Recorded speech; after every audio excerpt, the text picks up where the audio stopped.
Efésios capítulo 2, versículo de número 1 até o versículo de número 10. E ele vos deu vida, estando vós mortos nos vossos delitos e pecados, nos quais andastes outrora, segundo o curso deste mundo, segundo o príncipe da potestade do ar, do espírito que agora atua nos filhos da desobediência, entre os quais também todos nós andamos outrora, segundo as inclinações da nossa carne, fazendo a vontade da carne e dos pensamentos, e éramos por natureza filhos da ira, como também os demais. Mas Deus, sendo rico em misericórdia, por causa do grande amor com que nos amou, e estando nós mortos em nossos delitos, nos deu vida juntamente com Cristo. Pela graça sois salvos, e juntamente com Ele nos ressuscitou e nos fez assentar nos lugares celestiais em Cristo Jesus, para mostrar nos séculos vindouros a suprema riqueza da sua graça em bondade para conosco em Cristo Jesus. Porque pela graça sois salvos, mediante a fé, e isso não vem de vós, é dom de Deus. Não de obras, para que ninguém se glorie, pois somos feitura dele, criados em Cristo Jesus para boas obras, as quais Deus de antemão preparou para que andássemos nela. Pai, nós temos adorado ao Senhor através dos cânticos nessa noite. Nós temos adorado ao Senhor através das orações. E agora queremos adorá-lo através do conhecimento da Tua palavra. Abra nossa mente, ó Deus, abra o nosso coração para entendermos a vontade do Senhor para as nossas vidas, ó Deus. Ó Deus, que a nossa mente agora se concentre para esse momento tão sublime e importante, onde ouviremos o Senhor falar. Abençoe-nos, ó Deus, para que não haja nenhuma movimentação desnecessária, nenhuma distração na nossa mente, para que todos nós concentremos neste momento. E a mim, como mensageiro, eu quero ser simplesmente servo do Senhor, para que na exposição da Tua palavra eu seja fiel a ela, e que as palavras dos meus lábios e o meditar no meu coração seja agradável à Tua presença. É em nome de Jesus que eu te peço e agradeço. Amém. A raiz de toda a confusão do relacionamento do ser humano está relacionado com a relação dele com Deus. Nós estamos vivendo em momentos de grande turbulência. E quando pensamos em turbulências, pensamos em várias áreas. Alguns passam por turbulências na área da saúde, hoje outros passam por turbulências na área familiar, no trabalho, ou na economia que estamos vivendo num país, ou nos conflitos que estão acontecendo em várias partes do mundo. Então, de alguma maneira, todos nós estamos sendo afetados de alguma maneira por turbulências que o mundo hoje tem lançado contra nós. É verdade que a palavra de Deus nos diz que Deus se faz presente, que Deus nos ama e Deus tem bênção sobre os seus filhos. E tem um texto que eu gosto muito e muito conhecido por nós, que é o Salmo de número 23, versículo de número 1, que diz: o Senhor é o meu pastor e nada me faltará. Eu queria destacar 3 aspectos desse versículo. Primeiro, que o Senhor não importa qual imagem que nós temos dele, ele continua sendo o que ele é. O meu pastor, certamente ele é pastor não de todos, mas é pastor daqueles que submetem ao senhorio. E certo que nada vai nos faltar, porque ele é o Deus da providência. E quando nós olhamos aqui Paulo apresentando o que Deus fez por nós, ele vai apresentar alguns cenários da ação de Deus, e eu quero que nessa noite a gente comece a entender um pouco desses cenários, para acompanhar o grande amor que Deus fez por nós. E por conhecer e por saber desse grande amor, nós não podemos encapsulá-lo, nós não podemos guardá-lo, nós temos que transmitir a pessoas que estão próximas a nós e como também pessoas distantes de nós. Então, Paulo faz aqui no capítulo 1, versículo de número 19, mantenha a sua Bíblia aberta. Paulo faz intercessão para que o mesmo poder que vem de Deus, levantando o seu Filho Jesus Cristo, ele possa ser manifestado, dando vida juntamente com Cristo aos que estão debaixo da maldição do pecado, como também a gente vê que o homem pecador está debaixo da ira de Deus. Então, em outras palavras, Paulo afirma a cada um de nós, que fala que o pecado afeta cada um de nós diante de Deus. E é diante desse quadro de sermos afetados pelo pecado, é justo Deus manifestar a sua ira. Mas Paulo também vai descrever que mesmo na condução da história, na condução da vida das pessoas, e por saber qual é o fim de cada um dessas pessoas, Deus então ele tem uma conduta e estabelece uma missão, a missão da reconciliação.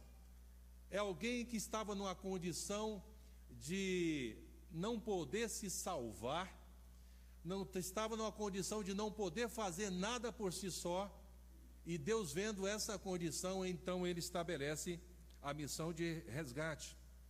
No versículo de número 1, ele introduz a ideia de qual a condição que nós estávamos. Há aqui uma ressurreição, e aqui o texto fala que ele nos dá a vida, e mostra que nós estávamos na condição de mortos nos nossos delitos e pecados. Há uma ressurreição espiritual. O morto não tem como reagir. Você pode chegar perto de alguém que esteja morta e cutucá-lo, que ele não vai reagir, porque ele está morto. A vida ali expirou e ele não pode fazer mais nada por ele. E eu estava trazendo na memória quando, há mais de 20 anos, deparando com a situação bem familiar, quando meu pai estava na UTI, e o médico falou assim: olha, o seu pai já não tem mais como ser salvo com a condição que nós temos e da medicina e todos os recursos que nós temos. Já fizemos todos os testes, é só uma questão de tempo, então vocês se preparem. Por mais que nós sabemos que o fim do homem é a morte, ninguém está preparado para ela. Quando chega a nossa senha, e ninguém sabe qual é a nossa senha, ali nós vamos saber para onde nós vamos estar eternamente. Então a gente vê que Paulo mostra esse aspecto e mostra que o nosso pensamento, o versículo de número 2 mostra que nós andávamos segundo o curso desse mundo. A palavra usada em andar indica a que a nossa conduta diária é permeada e moldada pelos valores desse mundo, moralmente, fisicamente e espiritualmente. Toda a nossa forma de ser, a nossa forma de pensar e de agir são debaixo desses valores, dos valores do mundo. Por mais que nós lutemos para ter uma nova formatação, um novo comportamento, nós somos sempre impulsionados e pressionados a fazer aquilo que é errado. Então nós somos pressionados a ser regidos pelo espírito maligno que tem operado neste mundo. Assim diz o apóstolo nesse versículo de número 2, essa potestade, esse ambiente que tem estabelecido. Então o pecado está diante de nós, como o salmista, o Salmo 51, fala que o pecado está diante de nós, e nós somos sempre conduzidos e pressionados para cometer o pecado. Como também a palavra de Deus aponta no versículo de número 3, éramos por natureza filhos da ira, como também os demais. Então mostra aqui duas coisas. Qual era a nossa condição, né? Primeiro, que estamos todos debaixo da ira de Deus. Segundo, que estamos sobre a ira de Deus por natureza. Nenhum homem por natureza busca ou compreende achar a Deus. Irmãos, quando a gente começa a dimensionar a nossa condição e o que o Senhor fez por nós, é muito pouco o que nós estamos fazendo para a expansão desse amor do Senhor, para missionar as virtudes do Senhor em todos os lugares. Então nós estamos debaixo da ira de Deus, porque nós somos pecadores, nós éramos pecadores. Então era justo, e é justo Deus manifestar a sua ira. Não é que Deus é um descontrolado, não é que Deus seja uma pessoa desequilibrada emocionalmente, então ele vai despejar a sua ira. Não é essa ideia de um Deus iracundo. e se fosse iracundo, então ele não tem controle, e assim ele vai devastar a sua ira, vai manifestar a sua ira contra todos. Não é isso. A ideia é que a ira é a manifestação da indignação baseada na justiça de Deus. Deus é justo, e por ser justo, ele tem que manifestar a sua justiça a todos. E aí nós estaríamos perdidos. Quando nós falamos em missões, irmãos, não é mais só um programa na igreja, uma atividade da igreja, onde nós impulsionamos a igreja a olhar os campos, a olhar os povos, a olhar as nações, olhar os grupos étnicos que estão espalhados no Brasil e fora dele, e aí nós temos que investir e orar por eles, enviar missionários. É muito mais do que só orar, investir financeira, mas é ter a compreensão e a dimensão e a profundidade do que o Senhor fez por nós. Porque quando nós dimensionamos a profundidade do amor do Senhor, todos nós, como corpo de Cristo, devemos ser impulsionados a anunciar essa glória de Deus a pessoas que estão próximas a nós, como também pessoas distantes de nós, e não medimos esforços. O que ligação que tem um irmão que hoje está na Síria? Que ligação que tem esse irmão que está vivendo uma guerra? Nós não vivemos guerra. De uma certa maneira, nós temos as nossas turbulências no Brasil, mas nós não sabemos o que é viver em meio à guerra, irmãos. Não sabemos viver numa condição de sofrimento. Eu estava lembrando que recentemente, mais no ano passado, nós estávamos indo para uma zona de combate e na região da Síria, e sem falar muito em detalhes da questão, pelo motivo da internet, mas é interessante que ao passarmos ali com 2 colegas por 11 checkpoints, e naquela região estava tendo combate do exército, mais o ISIS, e eu falei, gente, não vai ter cristão nessa região. E nós andamos mais um pouco com um guia sírio, nós chegamos em uma igreja como essa. Estava ali aproximadamente quase 30 jovens orando e estudando a Bíblia, e quase uma centena de crianças cantando e adorando a Deus, em meio a bombardeio, em meio à guerra. E ali a gente preocupado muitas vezes com alguma coisa que poderia nos afetar, ou um franco atirador, ou alguma bomba, alguma bala, algum conflito que chegasse muito próximo da igreja. Mas quando nós entramos na igreja havia uma quietude, o coração dos irmãos estavam voltados para o Senhor. Aí eu falei assim, a nossa mente é difícil compreender como o amor de Deus mexe com o coração das pessoas.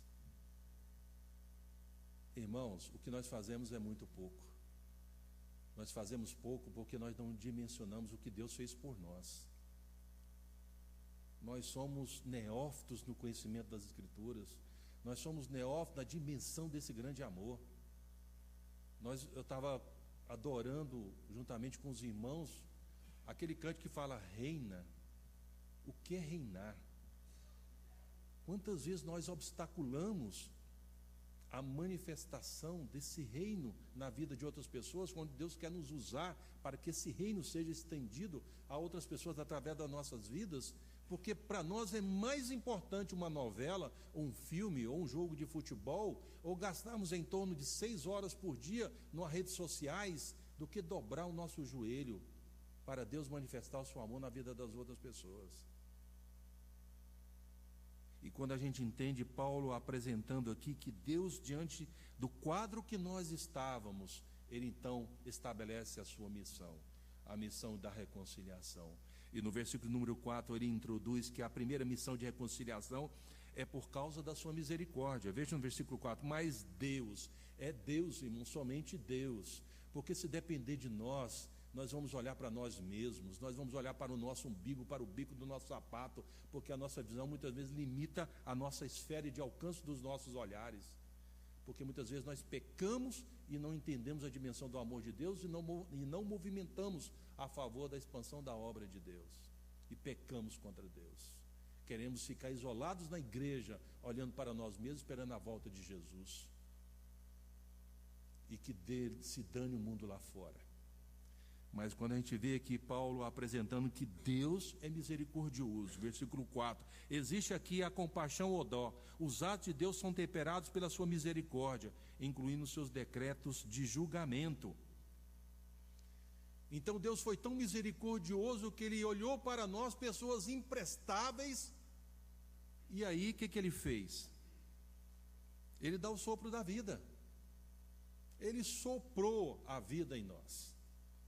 Porque nada que a gente faça nos acrescenta aproximação em relação a Deus. Não podemos fazer nada para nos aproximar diante de Deus, mas Deus então, no seu amor e na sua misericórdia, Ele vai, então concede a sua misericórdia, porque Ele nos ama. É um amor sacrificial. E a gente vê aqui que Paulo mostra que 3 expressões da manifestação desse amor. Primeiro, no versículo número 5, fala que juntamente com Ele, Ele nos dá vida, Ele nos ressuscita e nos faz assentar. Somos afetados com tudo isso, juntamente com Cristo. Irmãos, vocês já imaginaram o sofrimento físico que Jesus sofreu na cruz para morrer por pessoas imprestáveis como eu e como você? Ali Ele estava sendo crucificado, a mão dele estava sendo perfurada, a coroa de espinha cravada na sua cabeça, os seus pés perfurados, o seu corpo perfurado e o sangue saindo do seu corpo, o sol causticante, as pessoas zombavam dele, a pressão da gravidade o pressionava. Poderia ter outras consequências, como por exemplo a incapacidade de respirar normalmente por causa da condição. Então ele estava sofrendo fisicamente, como também ele estava carregando sobre os seus ombros o pecado meu e o seu pecado. A gente não consegue dimensionar. Quando você tem uma unha encravada, aquilo incomoda, né? E parece que quando você está andando e tem uma unha encravada, todo mundo descobre que você tem uma unha e muita gente pisa na sua unha e vem aquela dor insuportável. O que é uma unha encravada diante da dimensão de um prego perfurando as mãos e perfurando os pés e a lança perfurando o corpo? E depois de várias chicotadas, e ali ele foi na cruz e carregou o pecado de todos nós. Ele morreu. E ali toda a nossa fé poderia ter ido para o ralo, mas ele ressuscitou. E por ele ter ressuscitado, nós vivemos na viva esperança. Nós temos esperança, irmão. Nós estamos passando num mundo de turbulências, mas nós temos a esperança que no dia eterno, quando nós estivermos diante do Senhor, a nossa lágrima vai ser enxugada. Pessoas de várias nações, de várias línguas, de várias etnias, vários povos estarão diante do Senhor e cantarão: Santo, Santo, Santo é o Senhor. Mas enquanto não chega aquele dia, nós não estamos nesse mundo para fazermos relações públicas. Nós estamos nesse mundo para darmos o ultimato. É o reino de Deus presente. Devemos fazer com que a igreja seja o farol da cidade, seja a luz no mundo. Fazer com que essa igreja seja uma influência nesse bairro. As pessoas não lembrarem da igreja somente a igreja que faz barulho na escola dominical de 9 horas no domingo e no culto à noite, mas lembrar que Deus se faz presente, que esse povo é diferente, e por ser diferente eu quero estar no meio deles. Mas será que quando eles olham para nós eles veem isso? Irmãos, nós temos que ser a luz de Cristo. Temos que ser o farol da cidade, iluminar as trevas. Como aconteceu, uma história que eu já compartilhei, em um país do continente africano. Nós estávamos numa região que foi bombardeada pela guerra, estava junto com alguns irmãos. Eram as casas que tinham sido bombardeadas, não tinham telhado. Fiquei hospedado lá, colocaram um colchonete no chão para que eu pudesse dormir na terra, assim. Só pegava metade, né, por causa do meu tamanho, sou muito alto. E era uma tela assim para cobrir por causa do mosquito da malária. A irmã já tinha pego mais de 20 malárias, mas eu fiquei ali na boa. E eles tinham um alvo de alcançar uma montanha onde tinha um grupo não alcançado. Eles não sabiam qual língua eles falavam, mas os jovens ficaram motivados a ir.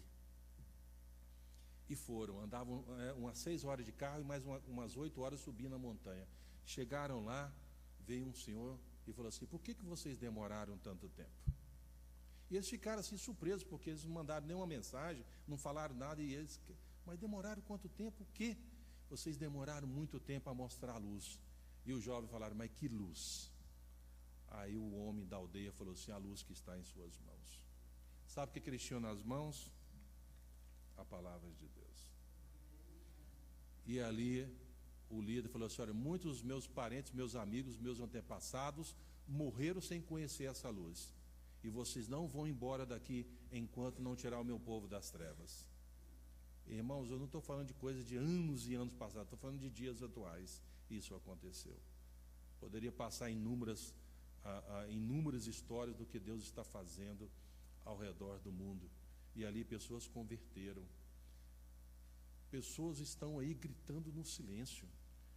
Pessoas estão passando por nós gritando no silêncio o tempo todo, mas falta-nos a sensibilidade do Espírito Santo para ouvir os seus gritos, porque nós estamos olhando para nós mesmos, como se olhasse um Deus prestacional. Deus abençoa a minha vida, abençoa meu trabalho, abençoa a minha família. A maior bênção que nós podemos receber é a obra do Espírito Santo regenerando as nossas vidas. É certo, irmãos, que até chegarmos no dia eterno, vamos ter provações, e Pedro fala: nisso exultai, porque nós vamos crescendo e vamos amadurecendo, mas temos a certeza da bênção de Deus sobre nós. Então, quando nós estamos neste mundo, devemos fazer esse grande arrastão. Então, Paulo fala que nós vamos desfrutar de que, juntamente com o Senhor, nós vamos ressuscitar. Quando a sua senha chegar, se for antes da volta de Jesus, você pode ter certeza que a sua fé não foi em vão. Você vai ressurgir, você vai vencer a morte. E nós temos que falar para o mundo que eles podem vencer a morte em Cristo Jesus. Então Paulo apresenta-nos que a reconciliação é por causa da misericórdia de Deus, porque Deus resolveu a nos amar. A gente pode ter amor, é bom quando a gente é amado, né? Quando alguém gosta da gente, quando alguém de alguma maneira manifesta o amor por você. Mas nós não entendemos a profundidade do amor de Deus por nós, porque nós somos finitos.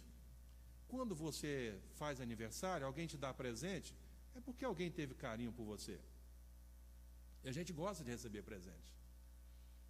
Mas o ágape, o amor sacrificial, somente Jesus pagou. Então tudo que nós fazemos é muito pouco. É muito pouco. Você pode dar vários presentes.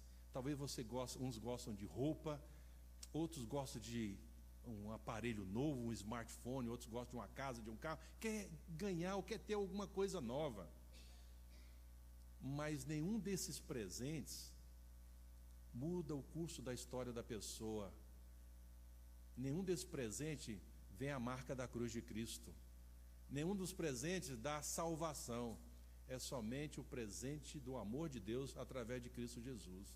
Então, quando a gente entende essa dimensão, irmãos, a gente não tem como guardar, a gente tem que transmitir. Como Paulo também fala no versículo de número 7, que a segunda missão que Deus estabelece é a missão de demonstrar e de mostrar a suprema riqueza da sua graça. Veja no versículo de número 7.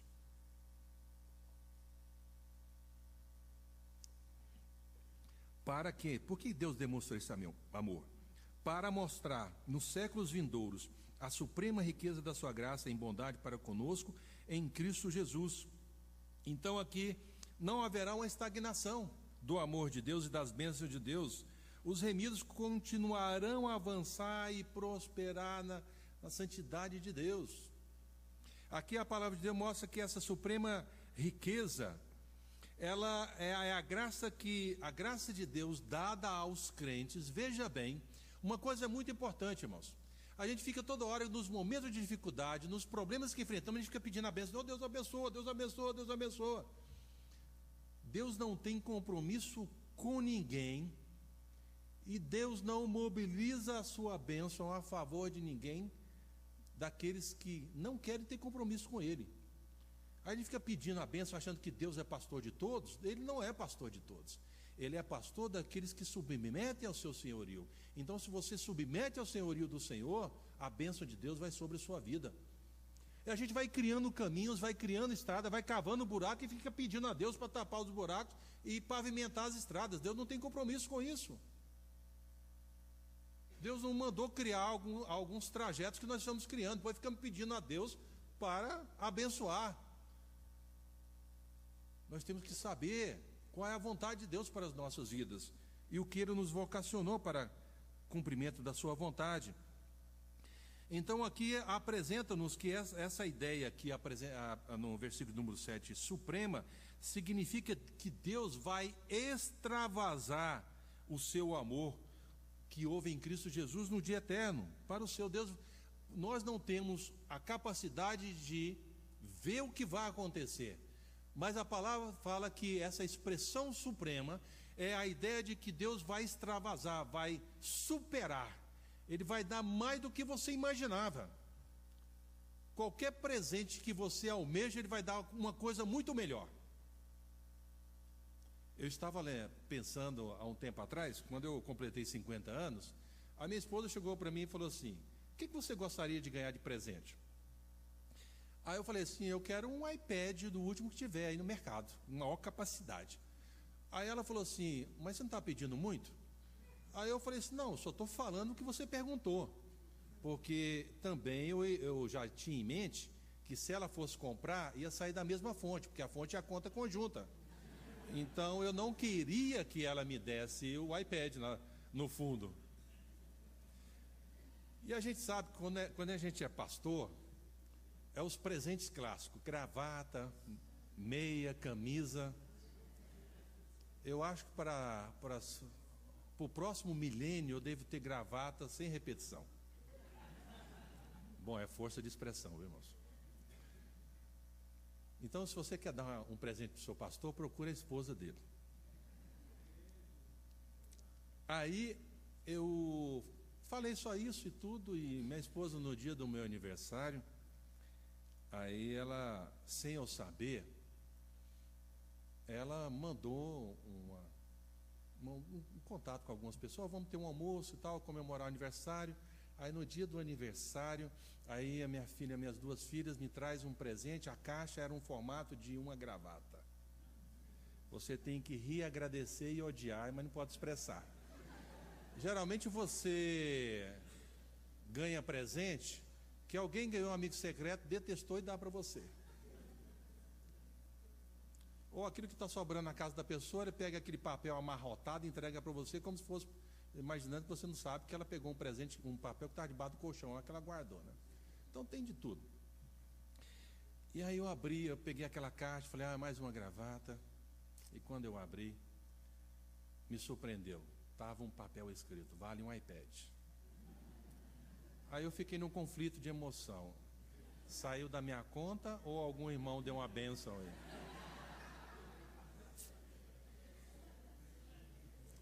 A minha esposa, criativa como ela é, ela mandou um e-mail para várias pessoas e falou: olha, se você quer compartilhar a alegria do aniversário do meu marido, pode depositar qualquer valor, R$10, R$20. E aí no final uns 2, 3 dias antes de estar próximo ao meu aniversário, tinha arrecadado o valor. E aí, com arrecadado o valor, então fica aqui uma ideia. E eu lembro que eu falei: não, eu não quero saber quanto que as pessoas deram. Só me fala o nome das pessoas para me mandar um e-mail agradecendo. Eu não vi o nome de vocês lá. Meu aniversário foi essa semana, viu, irmãos? Então Deus vai extravasar o presente, né? O que Ele tem preparado para nós, irmãos. A gente não tem como dimensionar. Ele vai nos surpreender. Então, quando Paulo fala que Deus nos reconcilia para mostrar a suprema riqueza da sua graça, ele está mostrando que Deus é tão poderoso que Ele vai nos apontar para ou de eterno, alguma coisa que a gente nem dimensiona. Irmãos, a nossa eleição como povo de Deus não é somente esperar o dia eterno. Nós não devemos assumir o papel de converter ninguém, porque não compete a nós, nós não temos a capacidade de mudar o coração de ninguém. Nós não somos a quarta pessoa da Trindade. Não existe a quarta pessoa da Trindade. Mas eu gosto de um texto da palavra de Deus que fala: vós, porém, sois raça eleita, sacerdócio real, nação santa, povo de propriedade exclusiva de Deus. Alguns colocam ponto final. Sou eleito de Deus, sou a nação santa, sou propriedade de Deus, então ponto final. Então eu vou só olhar para cima e esperar a volta do Senhor. Mas a palavra de Deus diz: a fim de proclamardes as virtudes daquele que vos chamou das trevas para a sua maravilhosa luz. Então nós temos uma vocação nesse mundo. Nós somos eleitos para proclamar. Nós temos uma missão de sermos proclamadores. Enquanto Jesus não volta, nós temos que proclamar. E a expressão virtudes significa a excelência moral, o caráter de Deus. Então nós somos eleitos para mostrar o caráter de Deus ao mundo. Então até aquele momento de desfrutar da suprema riqueza da graça do Senhor, aquela que vai extravasar, enquanto nós estamos caminhando para o dia eterno, a nossa eleição tem essa vocação. Nós não podemos nos isolar. E Paulo então nos apresenta essa ideia que nós somos criados por Deus e devemos mostrar esse caráter de Deus, né? A missão de reconciliação, também refletido no verso de número 10, refletido nas obras.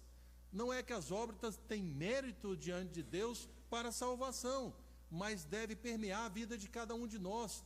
Então o amor de Deus extravasado em nós, através de Cristo Jesus, ele deve replicar através de nós para todas as pessoas, para aquelas que a gente conhece a face, como também para aquelas pessoas que nós não conhecemos a face. Como, por exemplo, esses irmãos que estão nesses lugares de guerra, irmãos que estão nos lugares mais inóspitos da terra, irmãos que estão nos lugares mais distantes, que nós nem conhecemos, mas nós nem sabemos, mas fazem parte da grande família de Deus, do grande amor de Deus. E nós temos que ter cumplicidade na missão de reconciliar através de Cristo essas pessoas. Não temos o poder da transformação, mas nós temos a palavra de Deus, que é o poder de Deus através de Cristo, para transformar a vida dessas pessoas.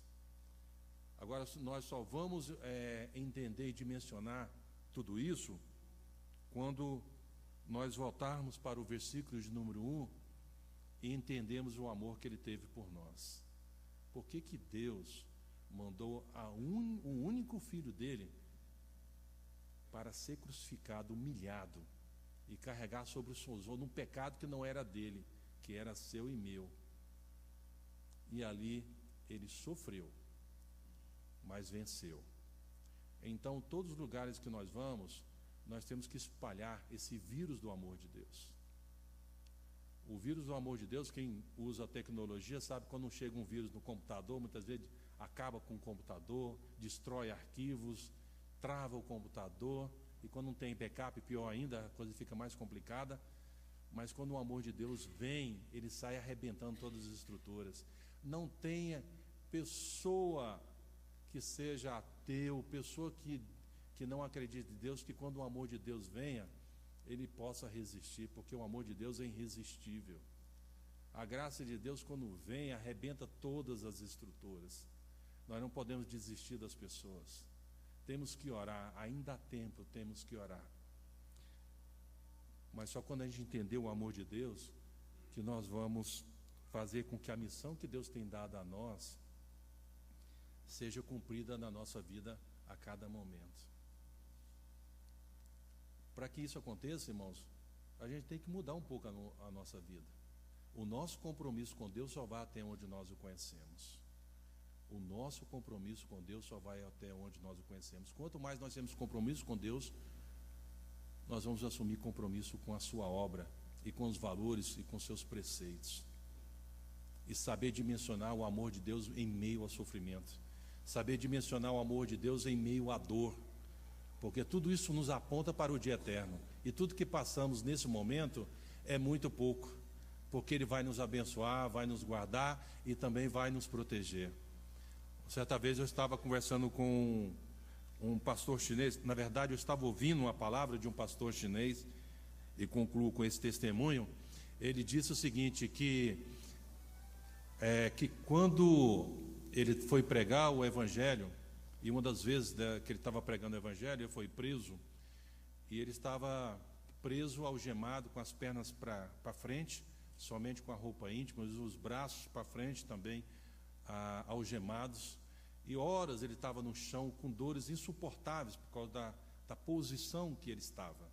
E as pessoas que estavam presas próximo a ele zombavam dele, falavam: mas você não é um pregador, você não fala do amor de Deus, e Deus não está vendo o seu sofrimento. E ele falou que no momento de maior dor, de maior sofrimento, ele começou a refletir o que o Senhor fez por ele. E aí o que gestou no seu coração foi um cântico que nós conhecemos, que diz: mais perto quero estar, meu Deus, de ti.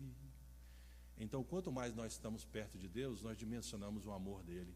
E quanto mais nós dimensionamos o amor de Deus, ele nos impulsiona a missão de pregação do Evangelho em todos os lugares até a volta do Senhor. E que Deus incomode a cada um de nós no cumprimento dessa missão. Amém?